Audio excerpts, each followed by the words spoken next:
Good morning, channel friends. Today I'm lucky to have this beautiful single-door wardrobe. It's lovely, perfect, straight, level. So the door is just right and I won't have much trouble painting it. So I can have a bit of fun with extra techniques because I don't need to spend time fixing it up. Isn't that right, Franco? For today's inspiration, I'm using two magic paint colors, which have become a real staple. Dark sand, which is a light color, and ivory with a hint of gray, just like the color of sea sand. However, it will be combined with sugar paper, it will be given an aged look, special lines, and will add a decorative molding to make it a bit more romantic. The whole thing will really be, I don't want to say, shabby chic style, but it's close. Let's get started.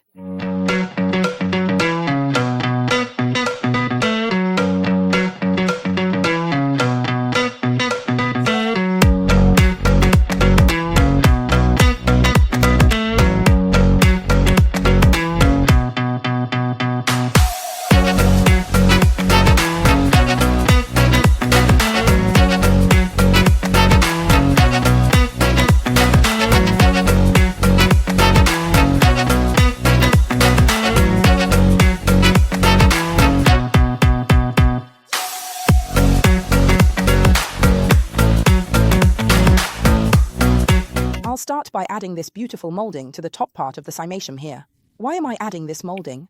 Because otherwise, the style might be too country. I want to embellish it. Just a bit. This molding has a small break. It slipped out of my hand, but it doesn't matter. They're malleable, and once I glue it onto the surface, you won't see where it was broken. So don't worry, even if you buy a molding and it falls and breaks, it's not a problem. You can still use it easily. I use a wood glue, a vinyl one. It's perfect for making the moldings stick well to any surface, and then I'll add a few nails, because at least that way it's quicker. And I absolutely don't cause any damage when the nail goes into the molding. I put a bit of glue in a few spots, the wider and larger ones, and then with a small brush, I spread it well over the entire surface of the molding. Because it really needs to stick so well that it looks like it was always there. It shouldn't look like it was glued on afterwards. So it's important to make sure the molding adheres well everywhere. I press it into place here and try to be as precise and straight as possible. I'm nailing it down. This way, it holds it in place, and then I can adjust the height and check if it's straight. Now I lower it slightly and try to see if it's straight. With a small brush dampened with water, we remove all the excess glue. This way, when it dries, you won't see the glue. As a base on this beautiful piece of furniture, we're using dark sand. I'll put a bit of it here in my tray, because today I'll be applying it both with a brush and with a roller. Yes, you heard that right. With a roller because it takes me less time, I waste less product, but above all because I can achieve the texture I want. Today I'm using Magic Star in the paint, so I'll get a slightly textured finish. I've got a bit left in here, about a tablespoon or so. I start to stir. And then I add it little by little. Remember, the proportions are more or less always the same, but you need to create the texture yourself. Meaning, there isn't a set rule for how thick it should be. The more powder you add, the more textured it becomes. Obviously, it's better to add a little at a time. I've added a tablespoon, finished the jar, and I'm adding about 2 more.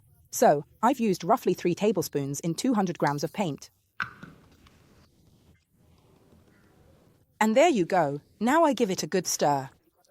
Remember, it's very fine, so it flies everywhere when you mix the Magic Star with the paint. It's best to start with circular motions to mix it, and then use up and down movements, otherwise it goes everywhere. I'm using my roller, the one that's slightly larger in diameter, so it takes less time.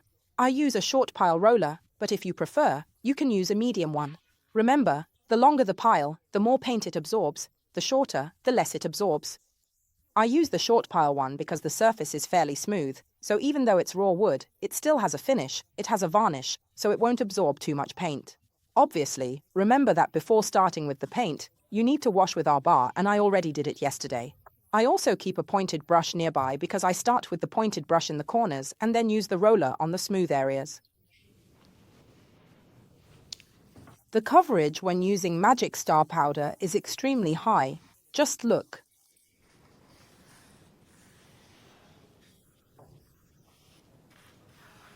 And there you go.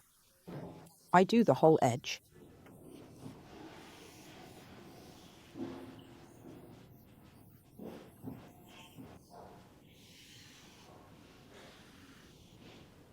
And now I take a roller.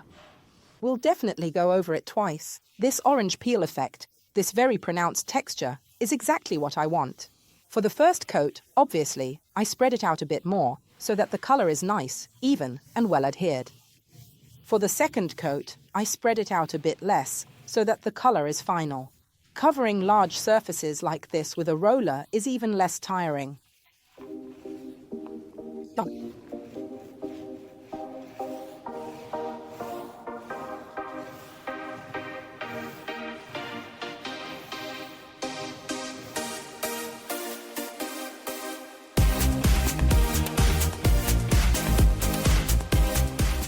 I've removed the door panel because it will be the star of the show and will have a beautiful finish. This way I can paint it even better.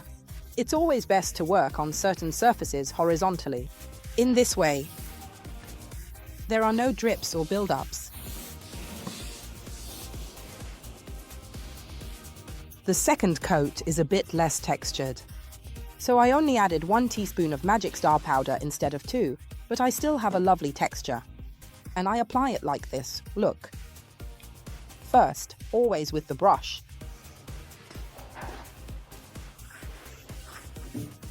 And then on the longer part, the door section, I use the roller.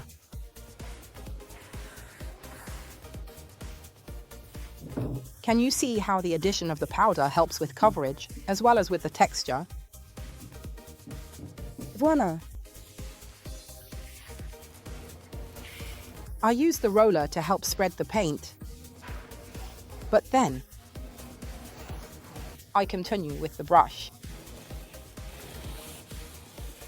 Because I want to achieve a very textured brushstroke. Here.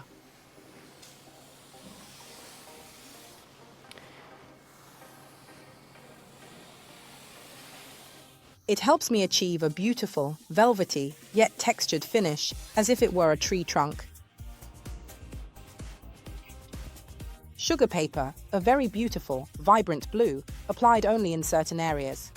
I will use this color on this section. Then I'll do this part. And then I'll do this part. In this way, you've already realized that I won't be applying this blue shade to the entire piece of furniture, but only in certain areas. Because I want to highlight the frame of the furniture. Obviously, then I will also antique it. So, some things that might seem a bit rough to you now will, once the antiquing is done, look very vintage. So, please, don't drive yourselves mad when doing two-tone work, because there's always a trick. First, brush over the entire surface. This way. You can do your two-tone effect. Calmly. Afterwards, if you've got any paint on the edge, you remove it. This way you'll be quicker and won't need to mask anything. The result will be very nice. Now I'll go over them properly, and I'll paint all the other spots.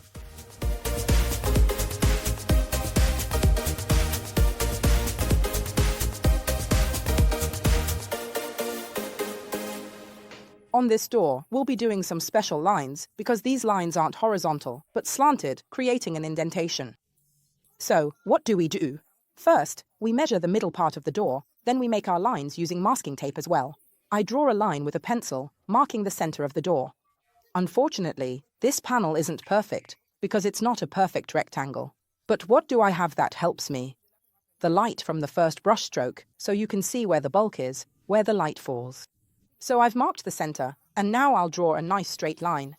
My center point is exactly at 28 centimeters. I've already made my little marks, and now I place the ruler and draw. Like this. Lightly, of course, I don't press too hard. If I want to erase it, I can do so with a rubber, otherwise I'll just cover it with paint. I've already marked the center of my door. Now, what will I do? I'll take the masking tape and my pencil and measure.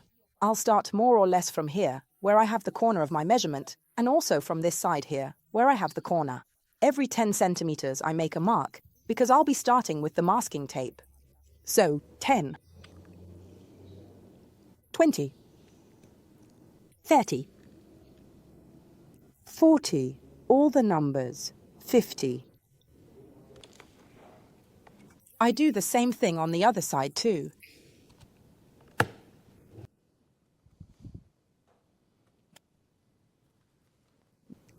We've already masked with masking tape to give you an idea of what the final design would look like. So, lines coming downwards that create the road markings, or at least that's what Franco says. No, actually the final effect will be very nice, framed by this lovely border that our piece of furniture has, but they'll form this sort of triangle. So we've measured 10 centimeters, because 10 centimeters is the width of the stripe. Obviously, as you go down you need to go a bit further each time, so I'll carry on. Now I start from the tip of this stripe and go here, where I previously marked my 10 centimeters.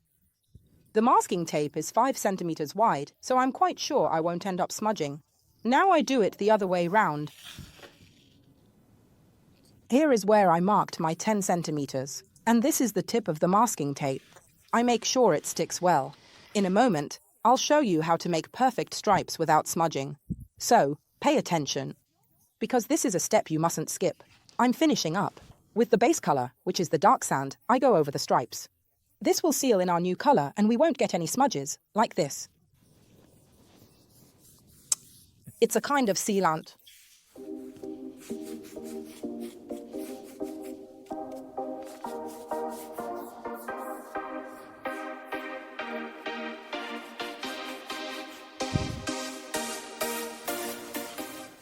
Now, with the sugar paper, I paint the stripes.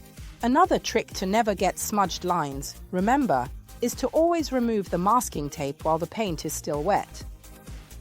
This will also help you avoid peeling off the paint on the surface underneath.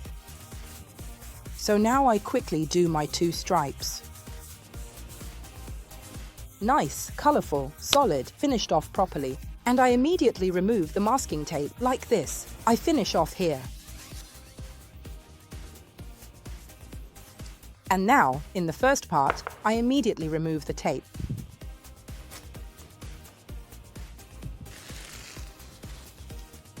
One.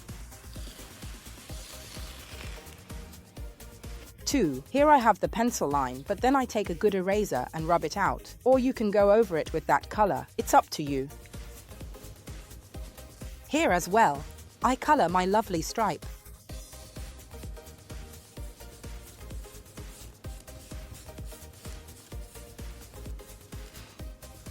And immediately remove the masking tape from the previous stripe.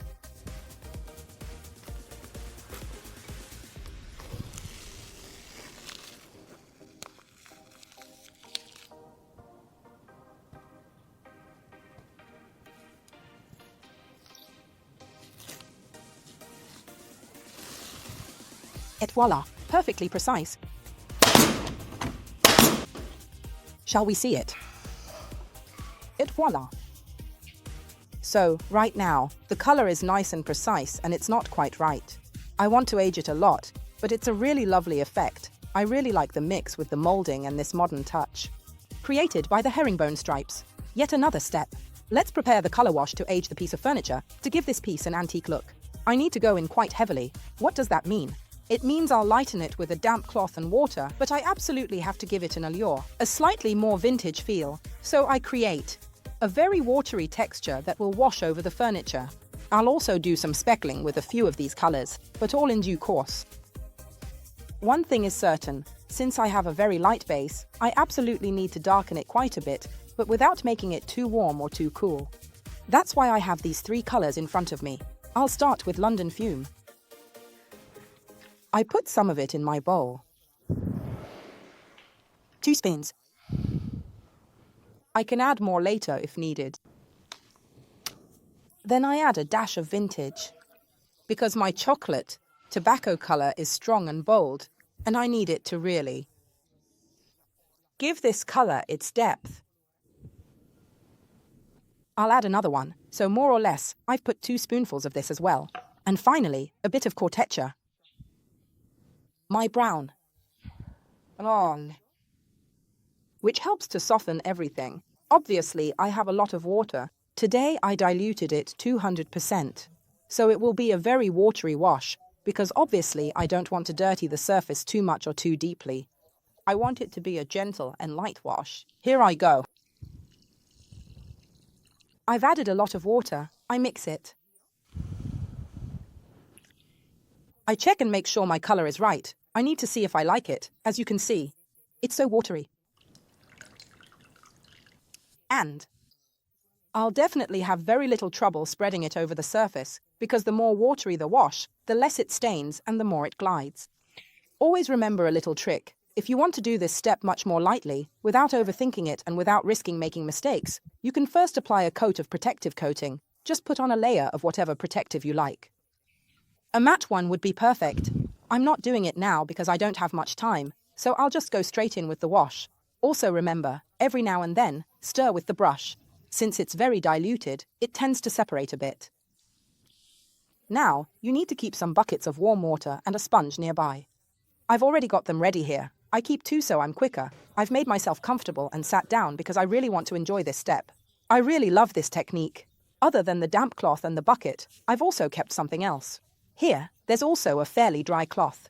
My mixture is here and, as I just mentioned, always remember to stir before picking up the color. And drain it off well. The fact that I applied a base layer, the textured color, really helps me now to go through this step more calmly, because I know that underneath I have a surface, let's say, that is very absorbent, very rough, and it soaks up a certain amount of the wash. Obviously, the wash always needs to penetrate deeply, so don't make the mistake when using this technique of not pressing down, of not going deep. It's absolutely essential. Of course, I'll also need to do the inner corners properly, so the grooves of the drawer, but I'll do those later by opening it and finishing them off. For now, I'm focusing on my first part, which is this lower part. Be careful, if it drips onto other sides, wipe it off, otherwise it will stain. So I finish off my rectangle, which is this area here, where the base of the drawer is. The underside of the unit and the chunky legs.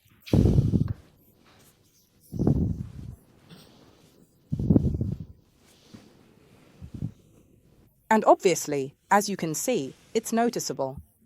I lighten it up a lot, but I started from the base precisely because I wanted you to see the big difference between this base, which has been cleaned and lightened, and this base here, on the other hand, still has its natural color. The difference is huge.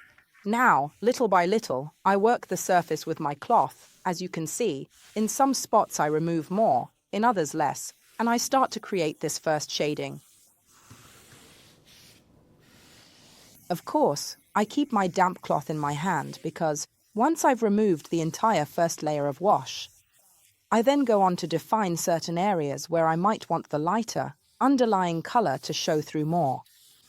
I started with the edges because otherwise it would have dripped, but now I'm moving on to the central part.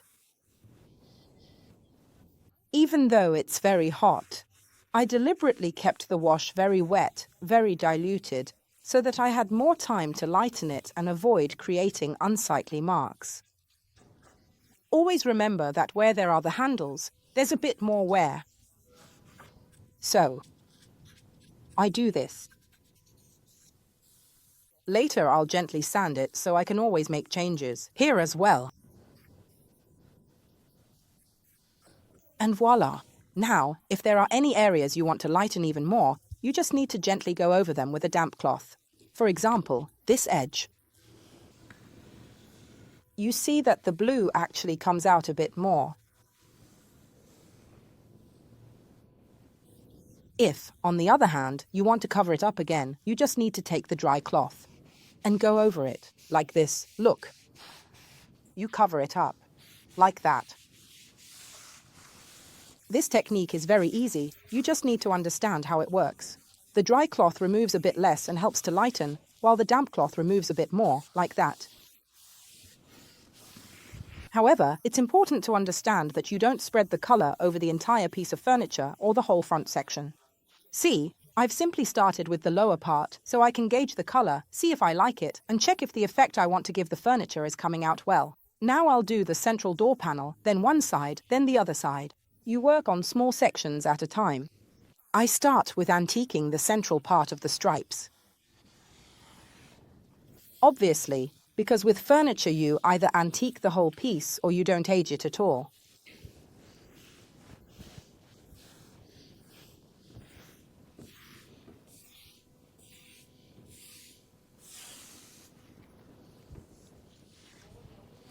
Always remember not to use too much color when you're doing the wash, because the more you put on, the more you'll have to remove. It needs to be just right.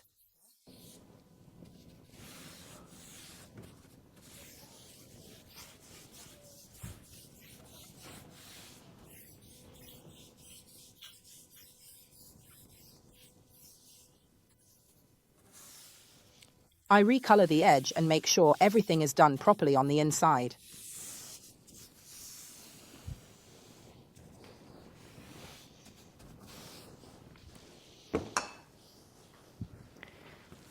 Then I start with my dry cloth. I gently follow the lines, as much as possible, and I'm going to lighten the edges straight away.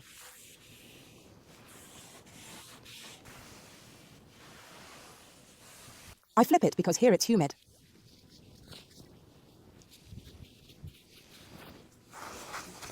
And I work the surface so that you can hardly see where the cloth has passed. This part is essential. So I go and lighten it even more, wherever I see it's still damp. Even using circular movements. At this stage, it's enough just to lighten, just to remove the excess of moisture. I flip it again so it's nice and dry. And I gently rub it to help keep the line.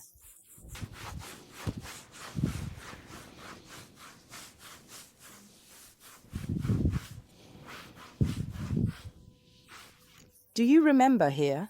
The textured base will help us later on, when we do the pickling, because that's when all the color nuances will come out, those created by the paint and those created by the washing.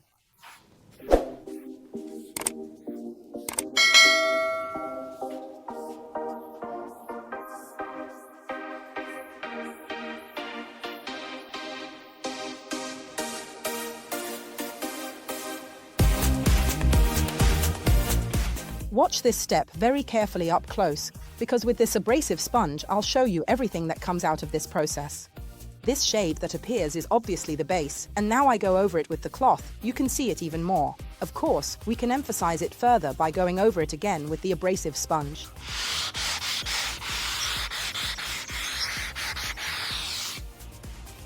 This step helps the antiquing effect, but let's say it lightens it because the base color comes through.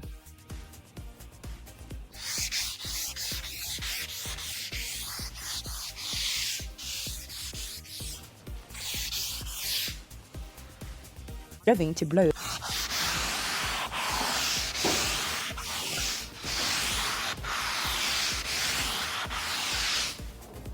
And here we are.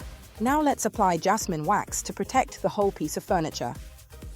Look, the color changes as it becomes richer, more vibrant, and it also highlights the marks created by the sanding. There's a secret I haven't told you. In some areas, I have sanded with the abrasive sponge. And in others, I used my super sander with 150 grit sandpaper. So if you also want to achieve a result like this, nice and even. And if you're working on large pieces of furniture, use this trick. Doing it by hand can be a bit heavy going. Obviously, you need to have a good sander with a good soft pad that really allows you to use it for this purpose. Not all sanders are suitable for this method, especially for the pickling effect, like I did today. I really like these lines. What about you, Franco? Thank goodness. I'm going to protect the whole piece of furniture, and in a moment I'll show it to you all set. This restyling is finished as well. As you can see, today I've shown you something a bit more classic. It's been a while since I've done a restyling like this, but this is to remind you that furniture has its own story. It's the furniture itself that tells you how it should be created, colored, and chapped. Would a piece like this look good in a contemporary home? Yes and no, but in a timeless home, a farmhouse, a country house, or a house with classic finishes, furniture like this will always look good. You don't have to stop thinking about shabby chic, country chic, or Provençal style as something from the past or out of fashion, because that's not true. It's the houses and furnishings themselves that determine how they should be maintained, even in tones, patinas, and finishes. I really like it, and I also really like the idea of having embellished the top part with this decorative element, especially because it was empty and seemed far too bare to me. The diagonal stripe is a bit more modern. It draws the eye to this central part, which is very, very beautiful in my opinion. Actually, the patina, this sort of now you see it, now you don't sand it effect, also highlights the shades of color. That's why I like it, because it's not dark, it's not dull, it's not uniform, it has a very distinctive shading. Inside, it's also extremely useful, because if you look closely, 1, 2, 3, for shelves.